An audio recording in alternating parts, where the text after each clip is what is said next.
Oke, selamat pagi semuanya.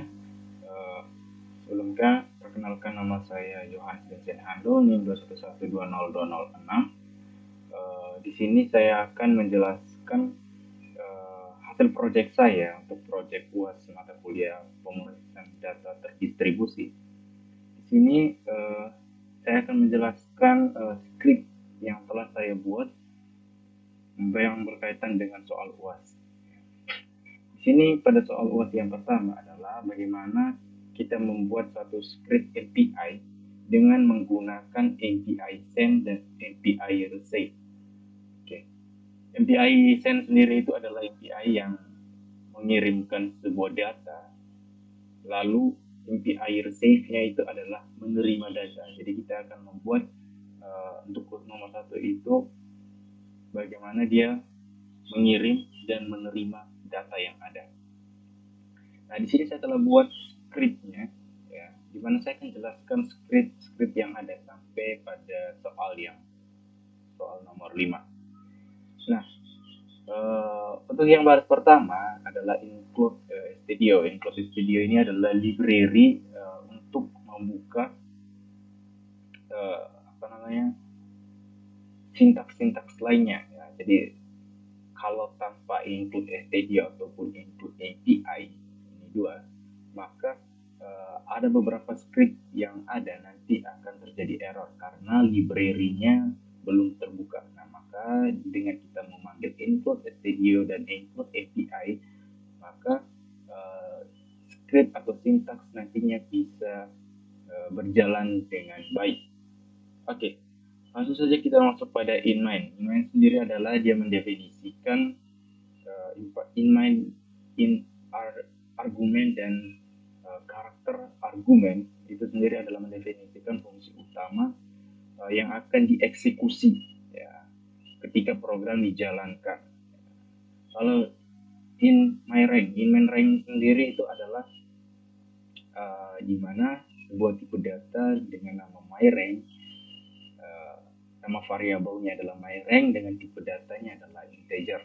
Lalu MPI status adalah mendeklarasikan variabel status pada tipe MPI status yang digunakan untuk menyimpan informasi status dari operasi MPI. Ya.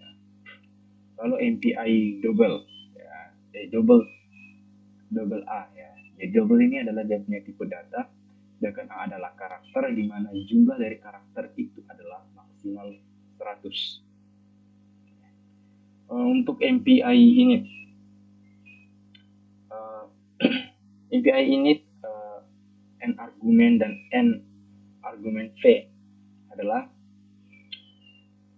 memulai inisialisasi MPI ya. Memulai inisialisasi MPI di mana fungsi ini harus dipanggil sebelum menggunakan fungsi-fungsi MPI lainnya ya, jadi tanpa MPI init maka dia tidak bisa memproses MPI lainnya seperti ada MPI send dan MPI receive ya.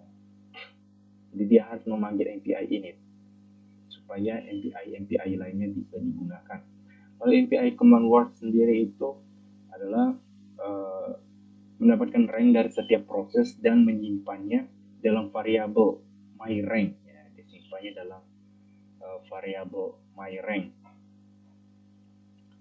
Lalu MPI command word adalah komunikator default yang mencakup semua proses yang terlibat. Itu MPI dari comRank dan MPI comWord. Lalu ada if ya, if di mana myRank ya, myRank ini ya, jika myRank-nya adalah atau sama dengan 0, maka API send dia akan mengirimkan nilai dari A. Maka API send dia akan memproses dengan rank 0 ya, dia akan memproses dengan rank 0 mengirimkan data yang terdapat dalam array A kepada proses dengan rank 1 sampai 100 di mana jumlah elemen yang dikirim MPI double ya, untuk MPI double sendiri adalah tipe data elemen dan satu adalah rank penerima, dan 17 adalah tag yang digunakan untuk mendefinisikan pesan, dan API COM-word adalah komunikatornya, di mana dia akan mengirimkan nilai atau saya sengaja memberikan di sini outputnya, karena kalau misalkan tanpa output maka tidak ada hasil yang ditampilkan, maka kita harus memberikan suatu output. Di sini saya memberikan outputnya itu adalah jika proses 0 maka dia akan mengirimkan data. Nah, oke, selanjutnya kita masuk, jika my rank-nya itu adalah 1, maka proses dengan rank 1 menerima data dari proses yang rank 0, di mana dia menerima dari A, ya. Sama kayak tadi, di mana proses rank 1 ya, di mana proses rank 1 ini, di mana proses rank 1 ini menerima data yang dikirimkan oleh proses dengan rank 0 ya. Dia menerima data yang diproses oleh rank 0. Lalu parameter dan argumen yang digunakan mirip dengan API dari send. Jadi dia sama. Dia mendeklarasikan A, terus 100, lalu API double, dan dia menerima dari rank 0. Ini adalah tag yang digunakan. Lalu API common word-nya adalah komunikator. Maka dia akan mencetak dia telah menerima sebuah data. API finalist adalah mengakhiri lingkungan API. Terus ini harus dipanggil sebelum program selesai atau berakhir. Nah, return null adalah dia mengembalikan semua sistem operasi bahwa proses telah selesai. Jadi itu bagaimana cara kita menggunakan API send dan API receive. Jadi dia mengirimkan sebuah data dan dia menerima sebuah data tersebut. Nah, sekarang kita akan coba pada CMD, kira-kira hasilnya seperti apa. Saya akan buka CMD.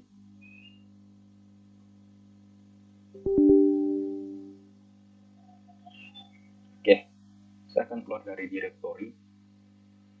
Kita masuk ke folder C di data C. Oke, di data C sendiri kita masuk pada folder kita, tempat penyimpanan di mana script itu berada. Kita masuk ke CD API, saya menyimpannya dalam folder API. Lalu saya menyimpan dengan nama foldernya adalah was nomor 1. Lalu dia berada di dalam bin, lalu ada CD debug. Ya, cara untuk memanggilnya sama, kita menggunakan API exec, dia akan mengeksekusi dengan min n, berapa banyak core yang kita akan gunakan. Saya di sini menggunakan 2 saja. Lalu min local only,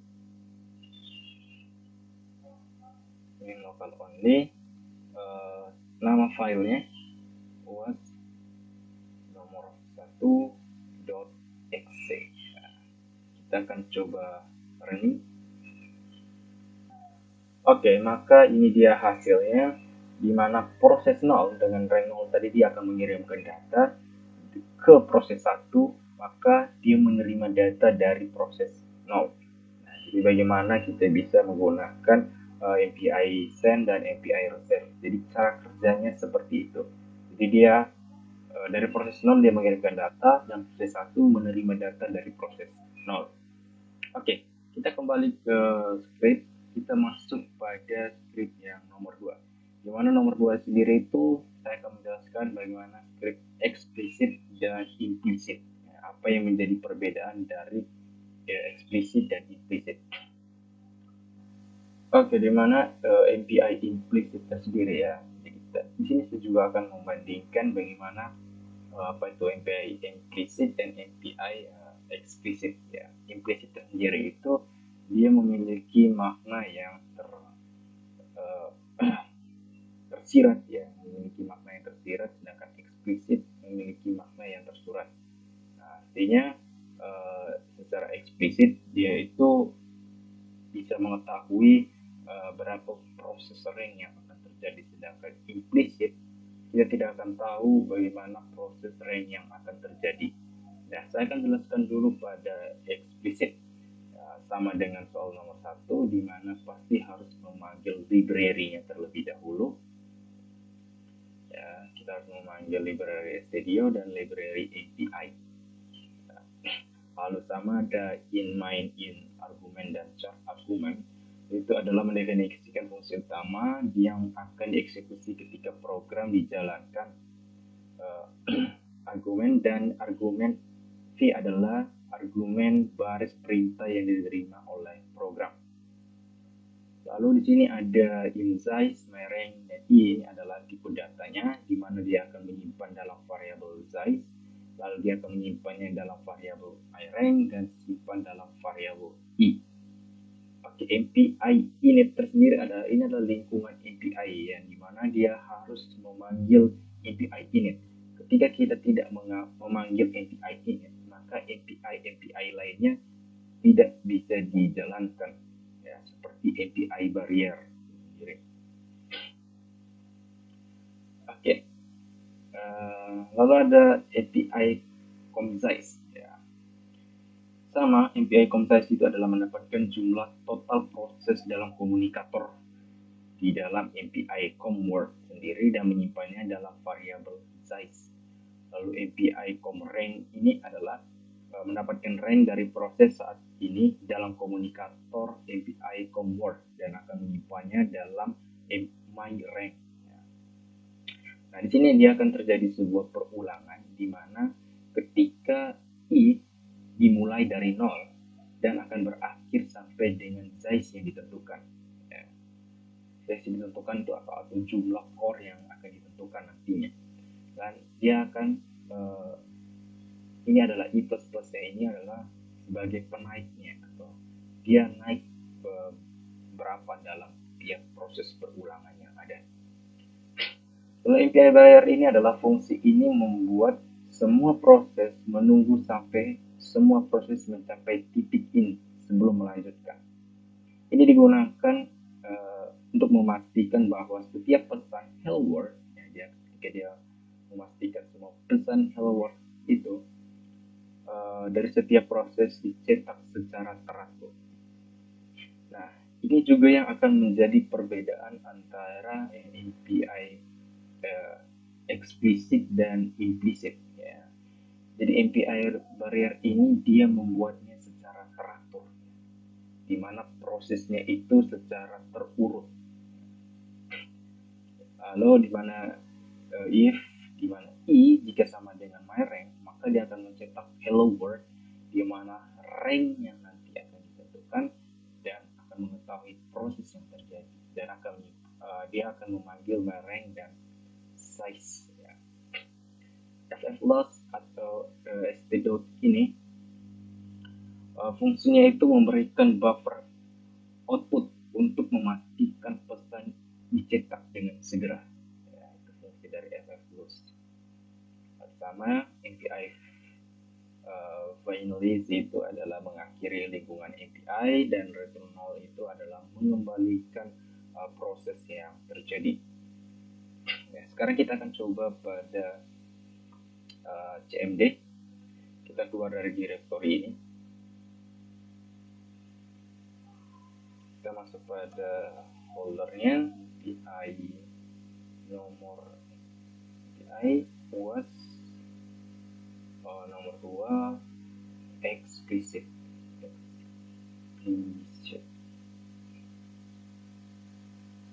Oke. Lalu kita masuk pada folder bin, folder debug. Nah, selanjutnya kita akan memanggil API exec and saya deklarasikan cukup 4 untuk pemanggilan total ranknya. Lalu local only, lalu memanggilkan nama filenya was nomor 2 explicit.exec. Oke, kita akan menunggu sampai proses selesai. Oke, ini prosesnya telah selesai di mana dia akan mencetak 4 ring yang ada, di mana 4 ring ini diurutkan secara teratur dimulai dari indeks ke 0, 1, 2, dan 3. Ya, maka ada 4 ring yang terjadi, 4 prosesnya berakhir dengan berhasil. Ya, di mana dia mencetak 4 hello world. Ya. Yang ini juga akan menjadi pembeda nantinya dengan implicit. Ya, explicit sendiri itu dia mencetak ranknya secara teratur ya, atau secara terurut. Oke, kita masuk saja pada implicit. Nah, sama di implicit sendiri ini scriptnya hampir sama, di mana dia memanggilkan library dulu dari studio dan API.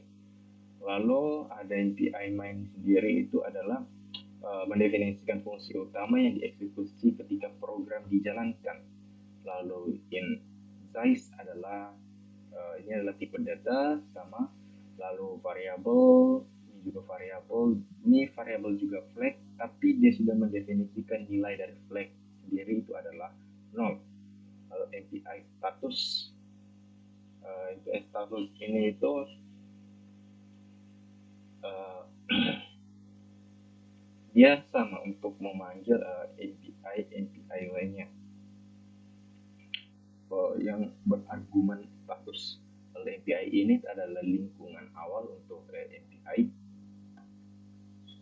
untuk memanggil API lainnya. Lalu API common size itu adalah mendapatkan jumlah total proses dari komunikator API convert dan akan menyimpannya dalam uh, ini variable size. Lalu API comRange sendiri itu di mana mendapatkan range dari proses saat ini komunikator. Ya, dia akan mendapatkan proses yang akan terjadi dan akan menyimpan dan dia dapatkan dari API convert dan akan menyimpannya dalam range. Oke, di mana kita lihat proses yang paling penting di sini. Di mana jika range sendiri itu lebih dari 0,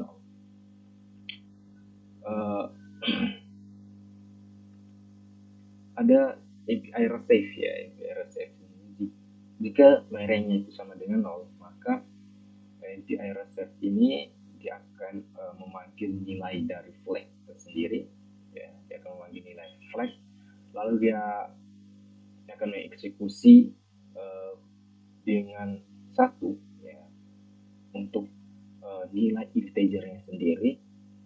Lalu MPI init MPI in ya, untuk mendeklarasikan sebuah tipe data.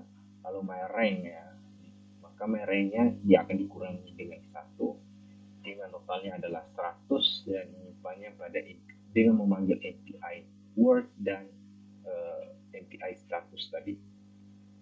Dan jika sudah, maka dia akan mencetak hello world ya, sama kayak explicit.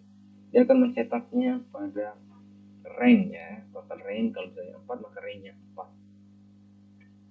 Dan ketika range-nya itu kurang dari size kurang 1, maka dia akan mengirimkan nilai dari range, lalu nilai 1, lalu tipe datanya, lalu total range ditambah dengan 1, jumlah, dan memanggil API convert ya. Nah, sama API finalist itu mengakhiri dan return adalah mengembalikan proses mengembalikan proses ke awal. Ya. Dan sini yang menjadi pembedaannya itu adalah di mana proses range yang terjadi itu akan terjadi sama ketika kita panggil jumlah core-nya adalah 4, maka range-nya itu juga 4. Namun range yang di-outputkan atau yang dihasilkan itu tidak secara terurut. Nah, jadi dia bisa saja rank 0, lalu diikuti dengan rank 2, lalu diikuti rank 1, lalu rank 4. Jadi dia melakukan tidak secara terurut. Dia membedakan eksplisit dan implisit. Ya. Kalau eksplisit tadi kan secara tersurat, sedangkan implisit sendiri itu secara tersirat. Oke, kita masuk saja pada programnya. Kita keluar dari directory, kita masuk kembali lagi ke API. API LCD UAS nomor 2 implicit ya. Jadi eksplisit ya, sekarang implicit. Lalu cd bin, cd debug, sama API exec min, kita coba pakai 4 min local only, UAS nomor 2 implicit exec. Oke, kita akan menunggu sampai prosesnya selesai. Nah, di sini prosesnya telah selesai, di mana dia mencetak sama seperti eksplisit. Nah, di sini kita bisa lihat perbedaannya, di mana kalau eksplisit sendiri dia akan mengurutkan secara terurut, sedangkan implisit dia mengurutkan secara tidak terurut. Artinya bisa jadi yang awalnya adalah rank 0 diubah menjadi rank 2, lalu rank 3, 1, dan 0. Jadi dia melakukan ini secara random atau secara tidak terurut, berbeda dengan eksplisit. Itu yang menjadi perbedaan antara eksplisit dan implisit sendiri. Nah, sekarang kita masuk pada soal UAS nomor 3. Oke, soal UAS nomor 3 ini adalah API produk ya. Kita akan melihat total produk yang bisa dihasilkan dari sebuah proses ya, melalui API produk. Sama kita lihat ada dia memanggilkan sebuah library yaitu stdio dan API ya. Lalu ada inMind sendiri itu masih sama juga kayak tadi, di mana dia mendefinisikan fungsi utama untuk dieksekusikan di dalam program. Lalu inRank itu adalah sama tipe datanya rank, tipe datanya in dan variabelnya adalah rank. Ini juga tipe data in, di mana ada variabel source, result, lalu dan root ya. Kalau API init dia memanggil lingkungan API, lalu ada API common comRank. API comRank juga itu mendapatkan rank dari setiap proses dan menyimpannya dalam variabel rank. Dan sini ada root 7. Root 7 itu adalah menetapkan nilai 7 ya, sebagai rank root yang akan mengumpulkan hasil reduksi. Jadi dia menempatkan root 7 ya. Artinya root yang kita berikan atau nanti core yang kita berikan pada CMD itu harus lebih dari 7. Nah, di mana source itu adalah menetapkan nilai source berdasarkan rank proses saat ini ditambah dengan 1. Lalu sama dia akan memanggil lagi API barrier, membuat barrier untuk menunggu semua proses di titik ini sebelum melanjutkan eksekusi program. Nah, ada API reduce di sini. API reduce sendiri itu melakukan operasi reduksi pada nilai source menggunakan operator perkalian, yaitu API probe. Ya. Dan hasilnya disimpan dalam variabel result, ya, variabel result, dan memproses dengan rank root. Parameter 1 menunjukkan bahwa satu elemen dapat direduce. Pakai if rank, jika rank sendiri itu sama dengan root, maka dia akan mencetak menampilkan reduksi menggunakan operasi perkalian ya, menggunakan operasi perkalian API root ya, pada proses dengan rank root. Dan perlu diperhatikan bahwa nanti kita juga harus menampilkannya atau memanggil ranknya itu harus lebih dari 7.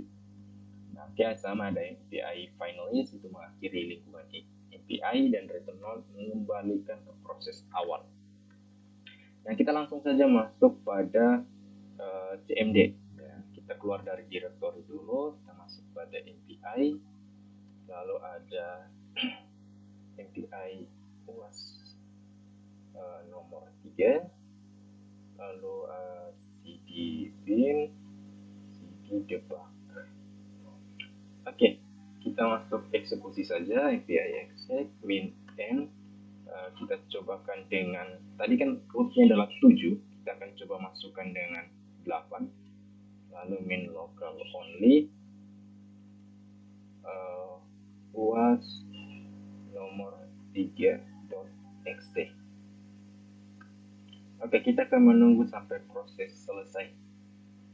Oke, ini telah selesai untuk API prop-nya, di mana ketika pathnya itu 7, maka dia akan mengkalikan result mencapai 40.320. Itu didapatkan bagaimana proses rank dikalikan dengan jumlah rank atau root yang kita berikan, yaitu adalah 8. Ketika kita memasukkan nilai root atau core-nya nanti itu lebih dari atau kurang dari 8, dia akan sesuaikan dengan jumlah yang kita inputkan. Dari prot sendiri itu dia akan mengkalikan dengan jumlah core atau root yang kita masukkan. Nah, kita akan coba masuk ke soal nomor 4. Oke, soal nomor 4 ini itu tentang deadlock. Ya. Ini deadlock ini hampir sama dengan soal nomor 1. Ya, namun di sini kita melihat bagaimana dia akan terjadi proses data dari proses 1, lalu dia akan mengirimkan sebuah data ke myRank yang pertama. Saya akan menjelaskan berbaris berbaris ya. Oke, sama, kita harus memanggil dulu library-nya, lalu init mainnya sendiri itu mendefinisikan fungsi utama yang akan dieksekusi pada program yang dijalankan, lalu API status sama juga untuk proses status yang akan dijalankan, lalu double A status. Nah, itu berfungsi untuk tipe datanya, di mana nilai A sendiri itu adalah